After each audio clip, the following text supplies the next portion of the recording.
What's up, everybody? Welcome to the 215 SportsCast. We are here at the Philadelphia FOP Lodge 5, coming to you direct from the 7C Lounge. I'm here with my partner, John Creighton. What's going on, Frank? I mean, how great is this that they're giving us a spot to be able to do this and put this out to the people? The 7C Lounge is a beautiful place that they're accommodating, and I'm excited about being here every week and doing this. Yeah, it's going to be awesome. It's a really good partnership that we have with them, and I think it's going to be something that benefits both of us. It's going to be really cool. I really like this place. Looking forward to it. So just to give people a little bit of a background, so 215 Sports Media is me and John created it. We have a website. We have this podcast, obviously. We have a radio show coming soon, hopefully. Yeah, hopefully it's all working. It's all working together. Yeah, let's get that up and running because that'll be awesome. That'll be fun. So it kind of just started off as an email back and forth, and we got it up and running. Had a real business meeting, which is weird if you know me and John. And, we're having a great time doing it, man. We're meeting people that we never thought we'd meet. We're doing things we never thought we would do. It's just been an awesome experience to this point. But we just wanted to give you guys a little bit of background of what we were doing and how this all came about. And we thank you for downloading this episode and hope you continue to download these episodes and hope we can entertain you. Again, this is our first live podcast. Might be a little bit rough. So just stick with us. We'll get us. Yeah, we'll figure it all out. We'll get through it. In the meantime, when you are listening to the podcast and something strikes you, like you disagree or agree, or we stir something in you and you want to communicate with us, always go to www.215sports.com or hit us on Twitter at 215sports2 or on Facebook at 215sports. You can also follow us on Instagram at 215.sports. And if you're just in the mood to email, I know some people still email. You can get us at guys@215sports.com. That'll send you directly to me and John, and we'll respond. We're pretty good at responding, right? 24 hours. I'm on my email every day, so you'll definitely get a response. We're definitely social media dudes, which has helped us out in this this business. Believe it or not, that's one of our most important outlets. So. All right, so people probably don't care about us that much. So let's get into what they came for. They want to hear two Philly boys, born and bred, right? Born and bred, Frankfurt. They want to hear us talk about some sports, and obviously we're going to talk heavy Sixers because, obviously Philadelphia is a Eagles city. Yeah, the Sixers are gripping the town right now. They're gripping the city right now. The Sixers are gripping the town. So that's kind of what I wanted to start off with, the Sixers, and what is it about the Sixers and the fan base in Philadelphia that when the Sixers – listen, what's their record? 17 and 16, 27, something like that. They're still a losing team, right? Right. But they're winning games, and they're improving, and you can tell that they're improving. Correct. But what is it about this city that when this basketball team is winning, it sets the whole city on fire? I don't know. So my opinion on that is weird. I want to say it's because we're an inner city, and having grown up playing basketball my whole life, there's nothing better than just grabbing your basketball and going to a court and playing. Everybody who grew up playing a sport like we did knows you can just show up to a court and play. Next. Next. We got winners. However you worded it, you knew that was the sport you could play, and you could be there all night. You could be there morning, noon, and night. Keep on winning, yeah. Playing basketball, and I think even though it's a football town, you kind of feel closer to the basketball team when they're winning because it's an inner city. I think it's a bigger played sport in an inner city than football is. Absolutely. You got more people actually playing the sport here than football. So I think that's what it has to do. And then I think, secondly, it's the process and how long we've been told to wait and be patient, and you're finally starting to see the fruits of all that patience, all that waiting. No other team in the city has done that up until this point and had their fans go, all right, we'll wait. This is the first time. It's unprecedented. This is the first time that and I think that's what it is too. You're starting to see the fruits of all that patience, and I think that's what's gripping everybody. So you think the losing, because we've been losing so much, even before the tank, right? Even before the A lot process of bad started. basketball. A lot of bad basketball, a lot of mediocre teams, a lot of At best. like marginal 8 seed in the playoffs, the Iguodala teams. Yeah, right. You know, The pre-process. we definitely have been a losing franchise. Like it's before my time when we were. I mean, I was young. I was 74. Yeah, I was 4 when and they won. so it's in my lifetime, it's been more of a losing franchise than a winning franchise. So I never really experienced, except for the AI years, obviously, and that Right, was but only really. Yeah, that wasn't a winning franchise. No, that was it was one the guy. Yeah. magical year. Yeah, one magical year, Yeah. and then they were marginal. It was 8 more seed, you 6, were 7 watching seed. AI Yeah, than absolutely. a winning team is what it was. Absolutely. So the Sixers played last night. Yeah. Beat the Clippers. Right. Great team win. Mm-hmm. The most impressive thing was they did it without JoJo. Right. Which that's their third win, I think, without. Yeah, they're like JoJo. 3-11 or whatever it is without him. But it shows you that the team is improving. They come together. And listen, I'm going to give credit for that. I think that he brings confidence and a swagger to the team that it's infectious. He's 100% the reason that this team play the way that they do, whether he's there or not. Because I noticed last night, after every big play, as they were making their comeback and then taking a lead, they almost gravitate towards him as they're going back to the bench. Like they almost look at him for his approval.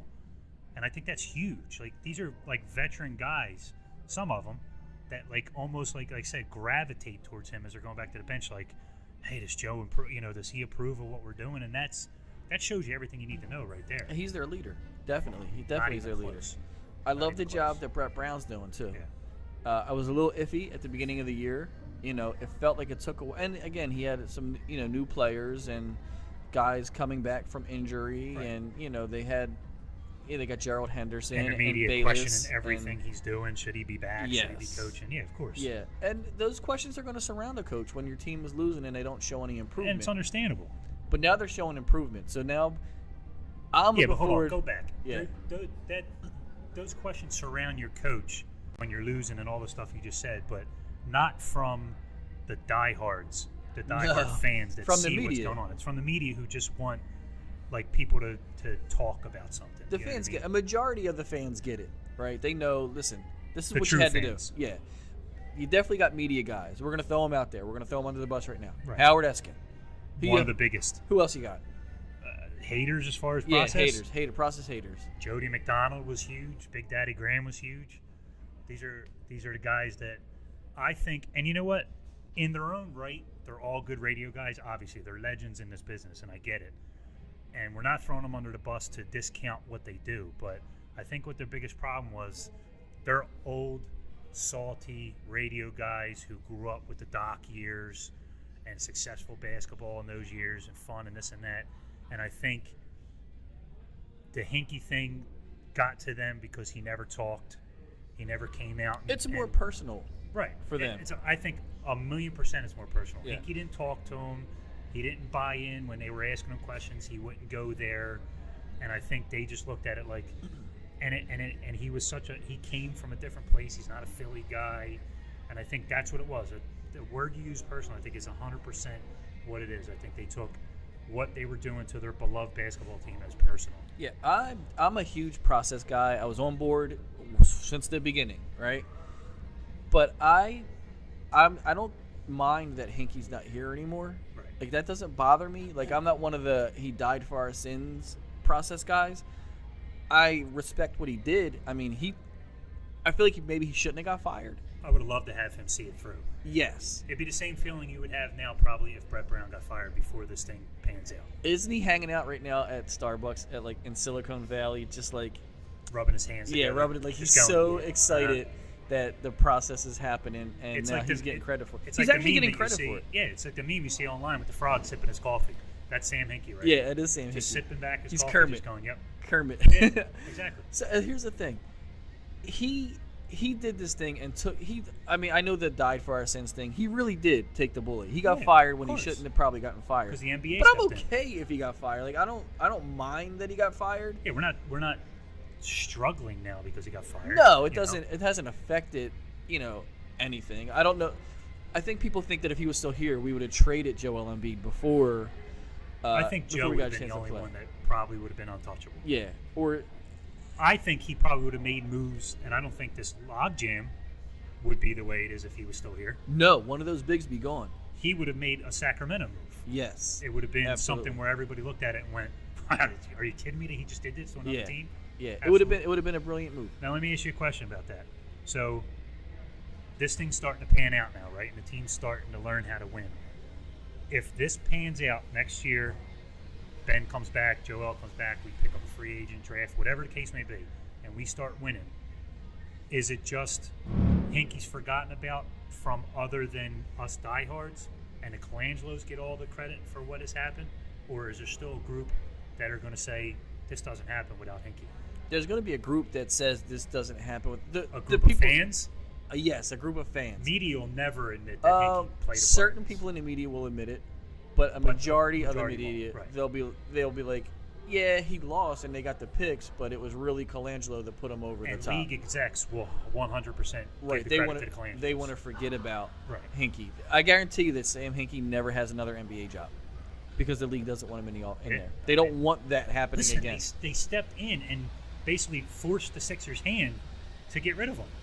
How are they going to allow him to go to another team and potentially do the same thing again? Yeah, they don't want that to happen No, at definitely all. not. Could you imagine if he's like because the Lakers stink, and they have no direction. I don't think, right? Could you imagine if Hinkie went to the Lakers and they had to go through the process?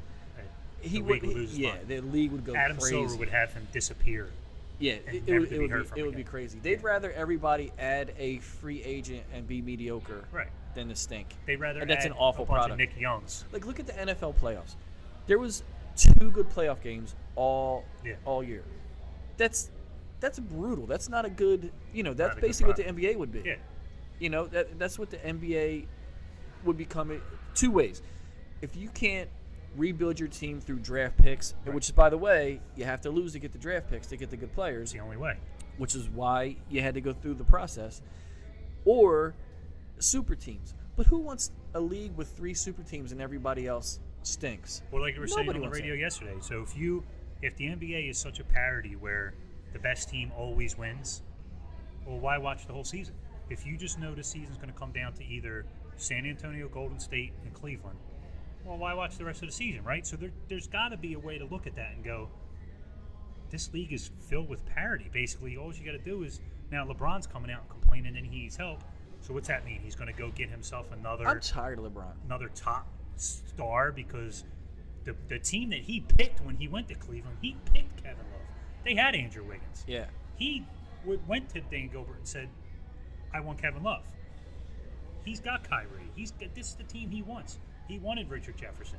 He wanted Mike Dunleavy. He wanted all these guys, and it's not working. So now he's coming out, I need help. I'm going to be 33 in the summer. And come on, dude. Like, give me a break. Yeah. This is the team you picked. All right, you brought it up, so maybe you can help me. I need you to be a psychologist for me right now, all right? I'm a certified LeBron hater. Right. I have no idea why. I just don't like him. I don't like the way he carries himself. But if he was on my team, he probably wouldn't bother But me. that's just like anything else. That's just like your Sidney Crosby. I hate Do we him. all hate Sidney Crosby? Yes. Sure.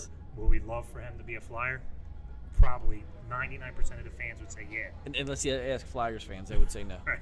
But deep down inside, they do. I hate his receding hairline. Well, it was receiving. It's not No, receiving well, that's the anymore. thing. I hate that. You're not tricking anybody. You can't, like...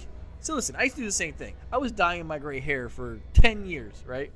And I said, listen, it is what it is. Yeah, but what you didn't do was you didn't get a bigger headband. You got to get a bigger headband. That's ridiculous. See, you can't have a nice head of hair one day and then the next day have like a horseshoe on your head. Like, I think it's a bad look. I think your LeBron hate comes from, I remember years ago, me and you went back and forth on whether we like him. Do we like him? Do we not like him? I think we flip-flopped a little bit. But it's times like this that you just look at it and like, dude, just shut up. Like, you're the best player in the league right now. Like, just shut up. Like, you played a part in that 3-1 lead that you blew last year. Yes. And you played a part in getting their coach fired. And you played a part in Tyrone Lue taking over. Like, you did all this.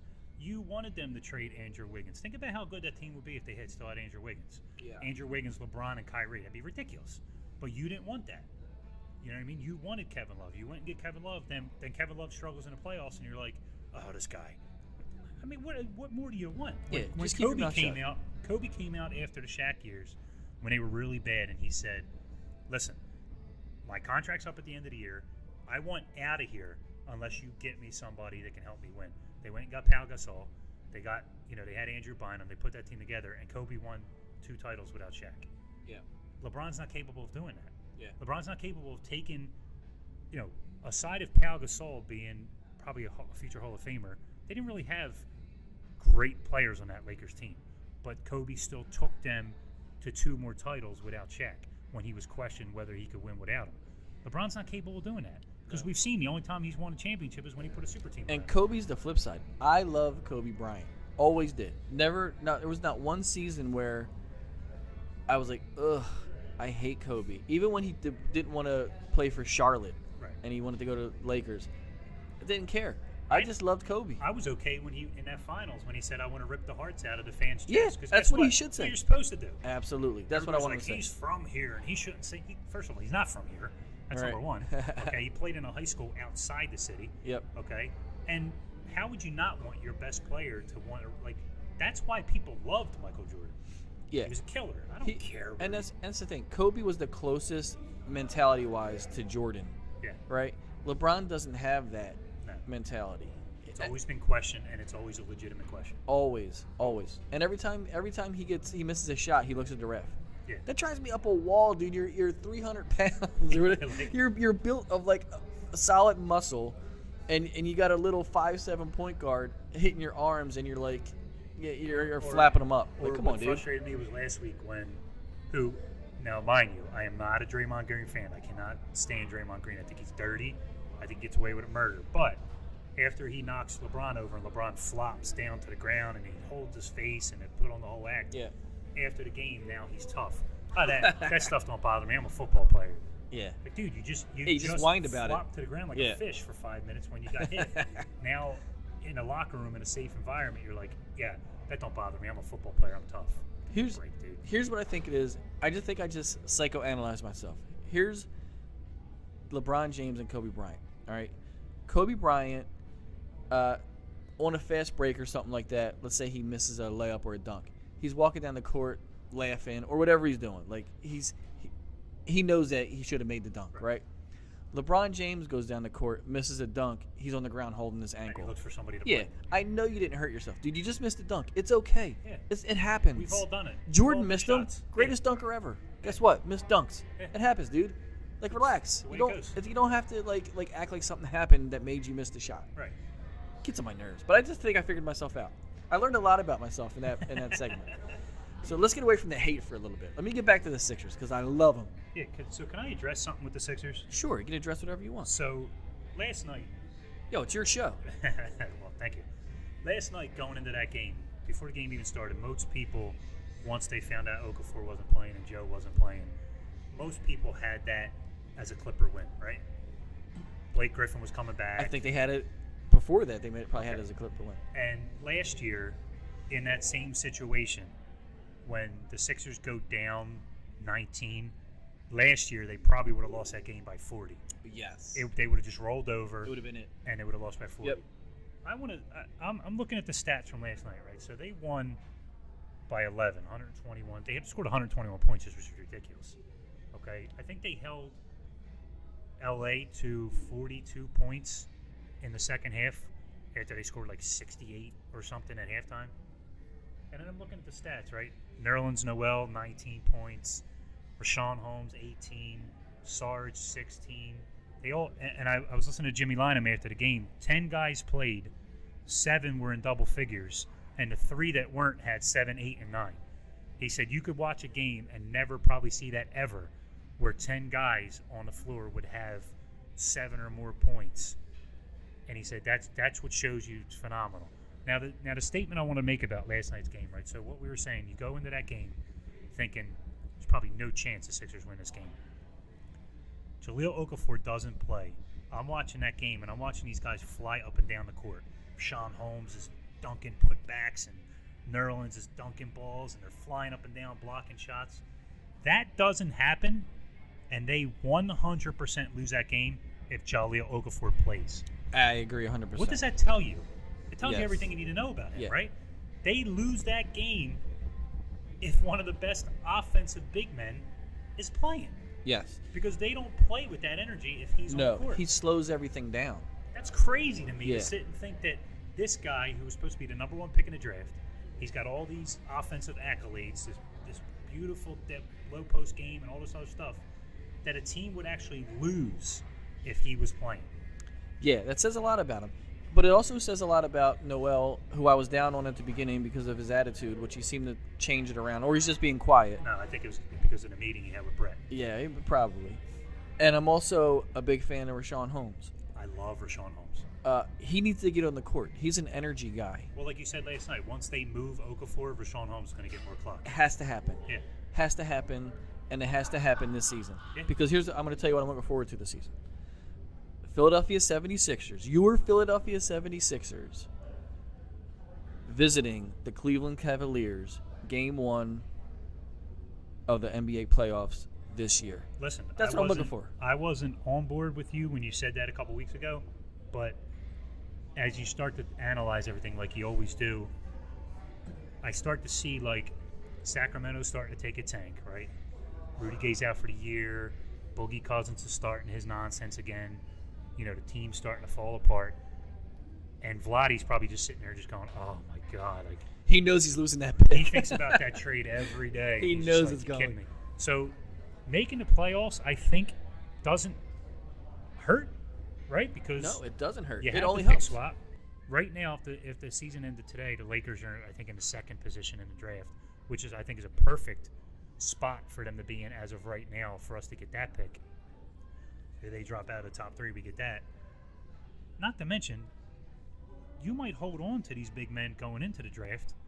You might be able to move Jahlil Okafor in the Lakers pick to move up from wherever your spot is. You might be able to say you fall in like the 15th spot because you made the playoffs. Well, you got your pick, you got the Lakers pick, you got Jahlil Okafor. That'll move you up into the top 10, right? And now all of a sudden you're back into the lottery. I mean, making the playoffs, I think at this point, doesn't do anything but help this team going forward. Here's what making the playoffs does for you. It ends the process. The process is over. You It's just got to, became a playoff team. Yeah. Right? So now you're a playoff team, and now your off season is filling holes to make you a contender. Because you're filling holes of what you saw you lacked against Cleveland. in that first Absolutely. round. And by the way, they don't get swept against Cleveland They'd either. probably steal one. Absolutely Probably steal one here. JoJo blocks LeBron Yeah, they'll steal at one the here. end of the game to seal a victory. Well, they played them twice this year, and I think did we beat them once and they beat us once? But either way, both games were close. Like they didn't blow us out either way. You know what I mean? No, absolutely not. So there's nothing saying that they can't go into a series with Cleveland and not steal at least one. Yeah, and that plays huge for this team. if they It would do all that. be that would all come down to, can you contain Kyrie? Because LeBron's going to do what LeBron does. You got to contain Kyrie Irving. That's all. Yo, T.J. McConnell, all over. Yeah, that's for another podcast. All right, listen. Let's switch gears for a minute. I want to talk about. So we talked about the NFL a little bit in the playoffs and stuff like that. Can I tell you what I'm so over and I want it to go away? And I'm going to give you the perfect example why it needs to go away. The Pro Bowl. The NFL Pro Bowl it's worse. I'd rather pay to see a preseason game than watch the Pro Bowl. They took away the only reason that players want to go and play in the Pro Bowl was the trip to Hawaii. They took that away. It's in Orlando this year. Yes. Who don't want to go to Orlando? Nobody wants to go to Orlando. That's the only reason that players even agreed to play in that game. Yo, Dwight Howard wanted to get out of Orlando.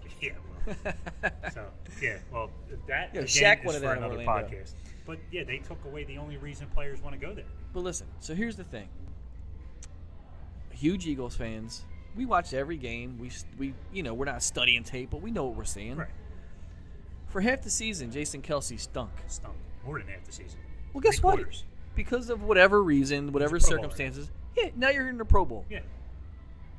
He stinks. And you know He what's should gonna- not be. He should decline the invite. They gave the fans and maybe possibly the organization a built-in excuse to keep him around next year now because technically he's a Pro Bowl center now. No, he's not a Pro Bowl center. So when you cut him like you wanted, like you were talking about maybe doing, well, now everybody's going to be in an uproar. Like, oh my God, no one should be in an cut uproar. a Pro Bowl center.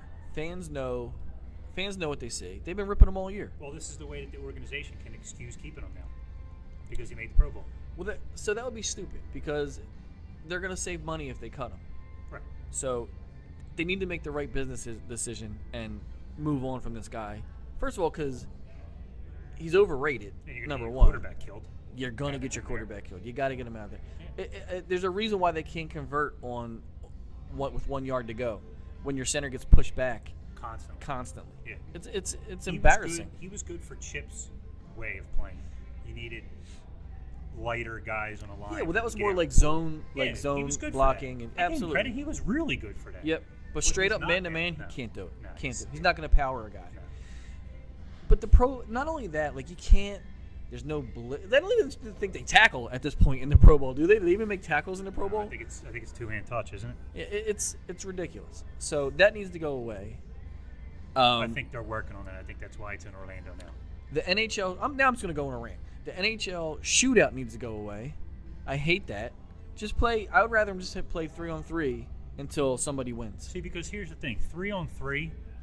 Eventually, something's going to happen. Eventually, you're going to get a 2-on-1 break. You're going to get a fast break. Whatever the case may be, you're going to get breakaway. Somebody's going to eventually score. It's not like the old school 5-on-5. Right. Somebody's going to score. Where like the Jersey Devils are just going to dump and chase. Yeah. And it's going to be 20 minutes of nothing happening. Right. No, it's That's exciting. Why you went to 3-on-3. Yep, it's exciting. So just continue another period of 3-on-3. So here's what that's like. So imagine the NBA. It's tied at the end of like the first overtime, and they settle it by playing a game of horse. Or shoot free throws. Or shooting free throws. Like, could you imagine that? Like, that's what that is. That's what the shootout is. It's 100% it's a skills competition. It's not a way to end a game. It's ridiculous. And a goalie could be absolutely dominant the whole game. Right. And it's like a 1-1 tie, and he played great. And the only goal that he let up was like a bad play by a defenseman or whatever. In a shootout, your guys are struggling. They can't score on the other goalie, and all they got to do is get one past you, and you lose. Like, that's not fair. This guy just played his ass off for, 5 periods or whatever the case may be. It's awful. And he loses on a deke from one of the it's mind-boggling that they still allow the shootout. Like, you don't do it in the playoffs, why do it in the regular season? Now, listen, I don't profess to be the biggest hockey fan in the world. Yeah, but you're a sportsman, and you know But what I'm a you say. sportsman. Right. I don't even say that I watch it enough for it that it should bother me. But I know, like you said, as a sportsman, I know what I'm looking at is fake. It's phony. Yeah, it's a it's carnival a bogus act. way to end a game. I hate it. Yeah. I'd rather, but I do like. Here's what I'll give the Angel credit for. I like their Winter Classic. I don't care if the Flyers are playing or not playing. That's the only game that I'll watch, no matter who's playing. I love that it's outside. It just has a good feel. You got I guys love it. skating with turtlenecks on. It's the greatest thing they did since putting the blue streak behind the puck, which they should bring back, and then I'll start watching the game. Well, that's for casual hockey fans like yourself. They need to make NHL like a sci-fi movie in order for me to watch it. I think NHL is one of those sports, though, like baseball, where it's like the old-time guys still hold on to the old-time way of doing things. Yeah, you know what I mean? That drives me crazy, too. So now we're going to talk about baseball. I don't understand. Like, if I'm going to intentionally walk a guy, just say, listen, I'm going to intentionally walk the guy. Yeah. The game's too long. I don't need this guy to throw 4 pitches outside. Well, the reason for that is because he could let one go. Doesn't matter. You know what I mean? Doesn't matter. He's not. It doesn't matter. I'm going to walk the guy. Listen, what's the chances? Just throw up 4 fingers. I would like to see the stats to see how often there was a wild pitch on an intentional walk. I would suggest 0.0. I would say maybe once in 162 games that would happen. Yeah, so it's kind of like, you know what, guys, we're just going to do this to make the game more, speed the game up a little bit. Right. You know what I'm saying? What else bothers me? What bothers you? There's a lot of stuff that bothers me. I mean, I'm on board with a lot of the stuff you say. Like, I love watching baseball. I love going down there. I love coaching baseball. It is a sport that takes some patience because, you got the pitchers who go through their whole ordeal before they pitch, and, they'll throw the ball over to first base a couple of times. So it does take some enjoyment out of it sometimes when that happens, and you got like a 4.5-hour game. or they're going the replay and stuff. But like, I love watching baseball. Like, I love being down at the park. You know, it's such a good time. It's such a good outing. It's fun. But I do agree with you when it does come to, in this day and age, in the microwave generation that we're in, where everything has to be, you know, I need it now. They probably should eliminate a few things, add a few things to help speed up the game. Maybe like some sort of running clock when the pitcher's got the ball. Like, you know, he can't, you know what I mean? Maybe something like that where, you know, makes him pitch a little faster. I want a golf cart to bring out the relief pitcher. Like the old school. Yeah. That's like bringing back the old school. Yeah. Just put him in a golf the big cart. old Mr. Met hat. Yeah. Bring the guy out. Absolutely. Yeah. Put him on the back of the Fanatics scooter and drive him to the mound. Yeah. I don't need him trotting out there. Yeah. Just get him to the mound faster. He's got more time to warm up. He's in the bullpen throwing, right? Why does he need to come out on the mound then and throw like another 20 warm-up pitches? Hey, you just did it. He literally just did it. You just did it. When they called to the pen and said, we want Papelbon, well, Papelbon's going to go throw like 30 warm-up pitches waiting to come in. Listen, we're gonna have a meeting coming up soon with Ricky Batalico, right? Yeah. Which I'm super excited about as a side note. Yeah, I was really excited. Yeah. But I will not ask him any of these questions because he might punch me. Like I'll say, hey, Ricky, wouldn't you prefer to have the Philly Fanatic drive you to well, you know, you got to ask him. You got to ask him what you just said. If you, because he was a relief pitcher and he did it well for, you know, a couple years. He made the All-Star game. Ask him. You get the call to the pen. You know you're going to the game. How many pitches do you throw? Warm up.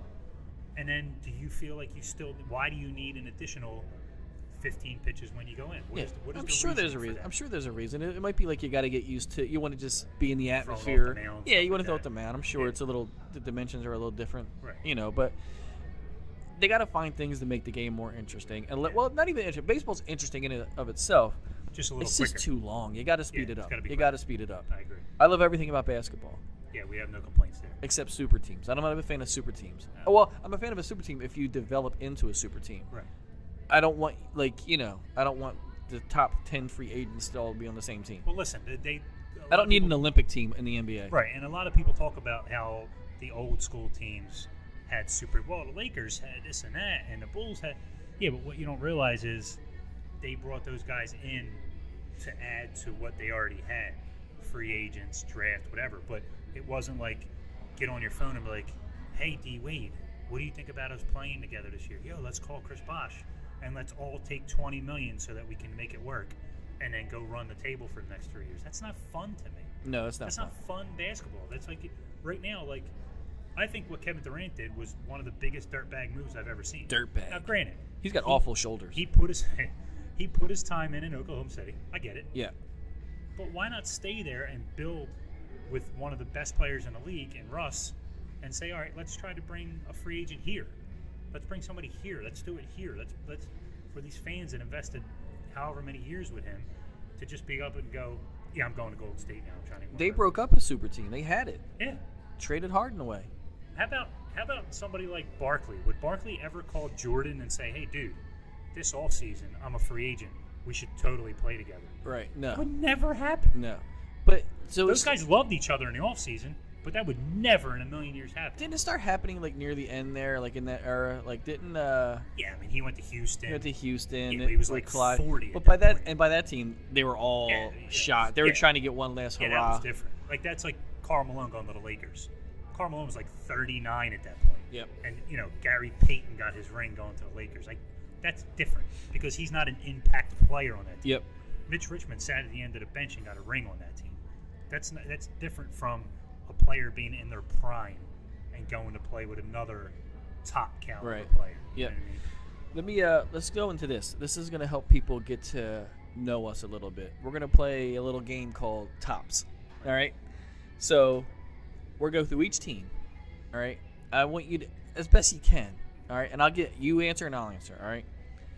I just want you to give me your top 3 favorite players from those teams. All right. So let's start with the Eagles. Who are your top 3 ever? I don't care what the era was. Your top 3 ever favorite Philadelphia Eagles. Well, I mean, I'm sure I'm going to shock everybody by saying Dawkins was number 1.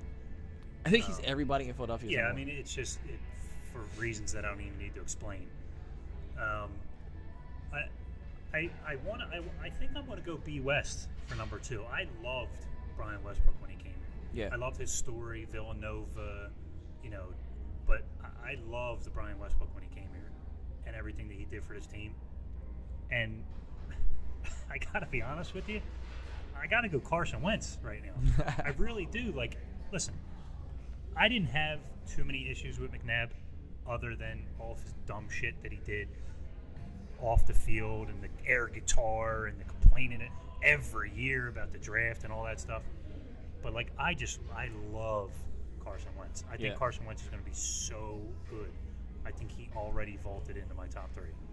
So listen, I got a few years on you, right? Yeah. So I'm gonna have a little bit older school guys, all right? Obviously, number 1 still Brian Dawkins for me, all right?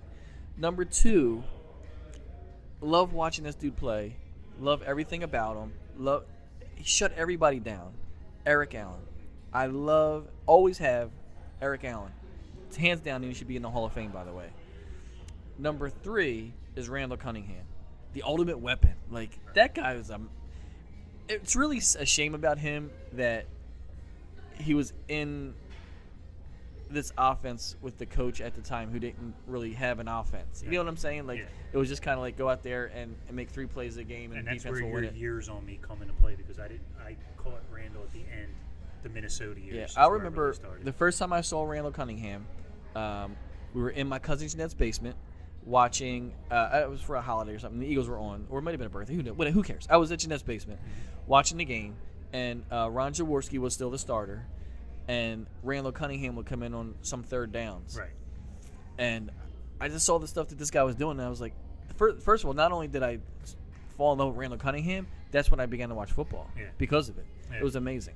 Everybody's got that story. It's always that one player that makes you start watching that sport. Yeah, it's amazing. Yeah. Let's go to the Sixers. Oh, and this is where everybody's going to be shocked because our number 1s are both different because I know you're number 1 now. But my number 1 is AI. It always has been. I've met him personally.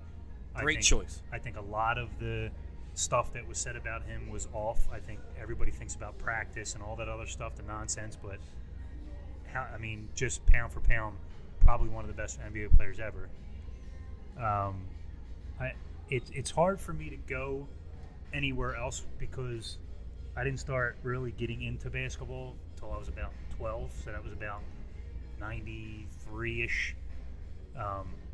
And there was a lot of bad basketball in this town. A lot. Like a whole lot of bad basketball. I was a huge Chris Webber fan, but not a Chris Webber on the Sixers fan. It's tough for me to come up with 3. I mean, obviously, I'll just go Joel and Ben hasn't even played. But I like the dirty guys too. Like I like the George Lynches and I like the Theo Ratliffs and the Tyrone Hills and stuff. Like I like those guys from that 01. Like that 01 team was like that's it for me. You know what I mean? But I wouldn't put like obviously George Lynch in my top 3. But I think it's probably AI and then 2 of the current guys because there's a lot of bad basketball players here. I can go with that because my top guy is 1 Joel Embiid, my favorite ever Sixer, soon to be my favorite all-time Philadelphia athlete, overtaking Brian Dawkins. And just as a side note, just to interrupt you for a second, I can't go with the old school Sixers players, even though I love Doc. I love Mochi. Yeah, that we didn't really get to watch. Because I didn't get to watch them, so I can't really say. Right. So my 1 is JoJo, obviously. 2 is Allen Iverson because he was amazing. Just a little guy doing what he did is just incredible, and he brought basketball back to Philadelphia. You don't even need to explain why. You don't even need to explain it. My 3rd, and I have no idea why. I have honestly no idea why. Is Hershey Hawkins, the Hawk. I don't know why. He was on that Barkley team, and he was the only shooter. Yeah. I don't know why Barkley's not in my top 3. I like Charles Barkley, but he didn't, impact me. I like him more now than I did when he played for the Sixers. Yeah. Let's go to the Phillies. Well, Phillies for me, number 1 is Chase Utley. Like I said, I like those dirty, gritty guys, the dirtball guys, and for a good span, he was one of the best players in the league for, until his knees started to fail him. I loved everything about Chase Utley. world effing champions and all that stuff about him. Like I loved. You didn't hate that he said that in front of kids? I mean, listen, it is what it is. All right, it's just Yo, the whole city was saying that, by the way. I mean, they printed shirts with that on it for years. They ran with that. I liked Pat Burrell. If you take the bat, if you take what he did, and I heard stories personally about how he was off the field, but for some reason, like I just loved Pat Burrell. I don't know what it is. I don't know why. I loved the way he played. I don't know. I always loved him. And number 3 is always a toss-up. Like I'm one of the guys that like Ryan Howard a lot. I think he got a immensely bad rap when he was here. 08 doesn't happen without Ryan Howard. 07 through 11 doesn't happen without Ryan Howard. But I think I got to go Jimmy because I like that he was brash. I like that he, we're the team to beat, and he backed it up. He had an MVP year that year. He was really good for a lot of years, taken away from him trying to swing for the fences, every first pitch. But I think I got to go Utley, I got to go Burrell, and I got to go Jimmy on that top 3. I'm gonna go. I don't know. Again, I don't know why I go with people I feel a connection to, and I don't know what makes me feel a connection to them. But my favorite Philly ever was Juan Samuel. Sammy. Yeah. So I'll never forget. It was him, Von Hayes, and was it Ricky Stone? Is that his name? Jeff Stone? One of them. I forget his first name. One of the Stones. But they called them the base burners. Yeah. And I even had a shirt that had all 3 of them on. They were the base burners. But I always loved Juan Samuel. My second was Charlie Hayes. And I don't know if it was Charlie Hayes because of the way Callis said Charlie Hayes. Like, I don't know if it was that, but I just always liked Charlie Hayes. And then my third one, I was always a big Cliff Lee fan. Yeah. I just liked Cliff Lee. I liked his attitude and, I think a lot of people don't feel him as a Philly. As a Philly, yeah. I mean, because it was. Well, I feel him more as a Philly than I feel Halliday. You brought him in, then you traded him to get Halliday, and you brought him back, and it was like you should have never traded him in the first place. Had he stayed, he would have been more of a Philly then. And then the whole ending of that, with his injury, and he's going to come back. Is he not coming? I think that's why a lot of people had a bad taste in their mouth with him. All right, last but not least, your Philadelphia Flyers. Well, for me, number 1 is Eric Lindros. It's always going to be Eric Lindros. I don't think it's ever going to change. It hurts me, as a hockey fan, to see his career just end the way. Like, he could have been special had that concussion thing never happened. And then, I love Wayne Simmons. I think Wayne Simmons, even though he's only been here a few years, is starting to run. And this is like your AI and Joel Embiid. Wayne Simmons is starting to run really close to 1A for me as my favorite all-time Flyer. I love that dirty, standing in front of the net, in his office, as they say. I love that about him. And the third is weird. He was only here 3 years, and I think partly because I loved the team he was on before, but I loved Jeremy Roenick. He was only here 3 years, but I loved that Blackhawks team for some reason when I was growing up. Like, that team was like, besides my affinity for my home teams, like that was like the team I followed. 93 NHL hockey. It's great. It's great. Right? That's a team you use all the time. All the time. Right? But he came here, and I loved it. I loved him when he was here, regardless whether he was effective or not. Yep. I think he's number 3 for me. I can see that. I'm gonna go. My number 1 is Rick Tocchet.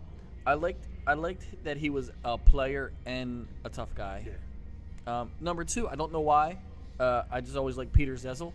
I just did. I have no idea why. That's your Charlie Hayes. I couldn't tell you one stat or anything. I just liked him.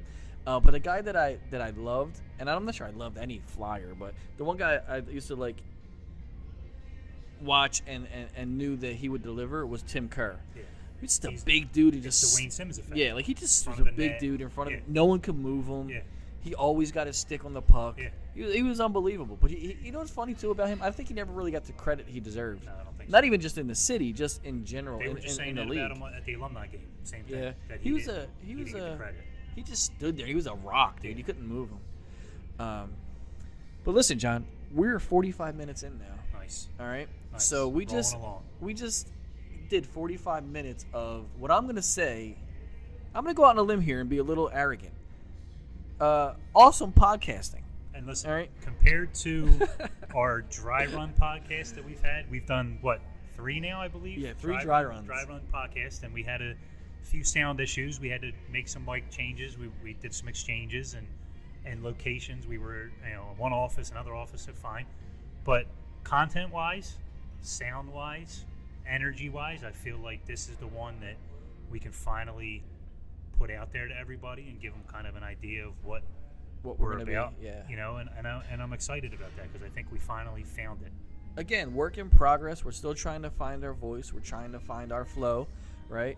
But we'll know if people like it because once we put this baby on iTunes, they'll have a chance to give us reviews and stars, which we want. Please give us stars and reviews because the more you get that, the higher up the chart you climb. And you know. And everybody that's going to listen to this later, I want you guys to understand we owe you guys so much for the support that you've given us since August when we started this, and the tweeting and the following us and the coming out to the live shows when we were associated with another radio show and being there for us and wearing our shirts and all that stuff. Like, we love the fact that you guys are doing that for us, and we just ask that just stick with us and keep doing that. And as you stick with us and as we grow, we'll have more things that we can give to you, more special things that we can show you that reward you for your support.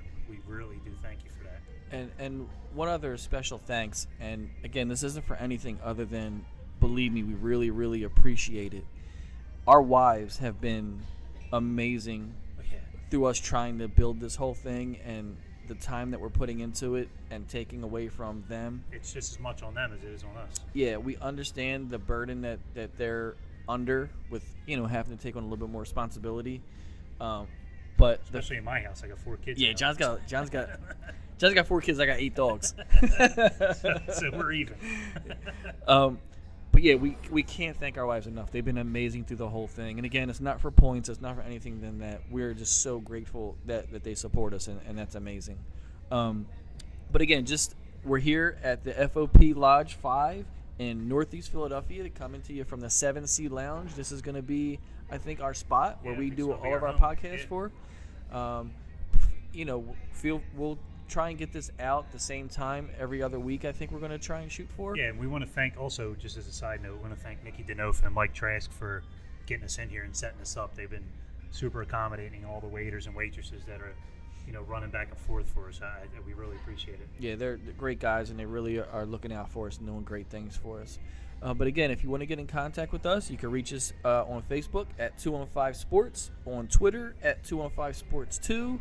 Follow us on Instagram, 215.sports. And as always, go to the website. We got some great writers who are putting up amazing articles. Go to the website, www.215sports.com.